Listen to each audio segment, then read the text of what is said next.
লৈছোঁ। চাওক এই ভাত লৈছোঁ, মিঠা লাও চব্জি, এই পালেং শাক আৰু লাই শাকৰ পাত। এই লাই শাক বইল আছিলে, ভাত আৰু বিলাহীৰ টপ, লগতে এখন মিঠা লাওৰ চব্জি আছিলে, ছোৱালীজনী বনাইছিলে।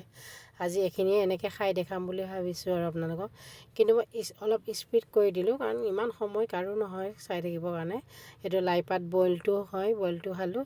কিন্তু মানে লাই পাতৰ কেনেকুৱা হ'ল, মই কমকৈ বইল কৰিছোঁ কাৰণে ঠাৰিকেইটা অলপমান টাইট হৈ আছে, সেইকাৰণে ঠাৰিকেইটা ছাইড কৰি কিনে আৰু মাজে মাজে ঠাৰিকেইটা চুইও খাওঁ আৰু লগতে ছাইড কৰি থৈ দিছোঁ।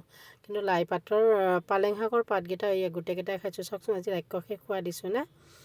মাজে মাজে এনেকৈ খাবলৈ মন যায়। আৰু যিয়ে নহওক আগৰ লাই শাক, আগৰ পালেং শাকৰ সোৱাদ একেবাৰে নাইকিয়া হৈ গৈছে। গতিকে আজি আপোনালোকক এনেকৈ খোৱাটোৱে মই দেখালোঁ। যিমানটো পাৰিছোঁ খাইছোঁ, আৰু যিখিনি দেখাইছোঁ চাওকচোন গোটেইখিনিয়ে খাইছোঁ। এয়া আপোনালোকে খায়নে নাখায় এনেকৈ? মই কিন্তু খাইছোঁ। আজি খোৱাটোৱে পালোঁ এনেকৈ খাই কিনে।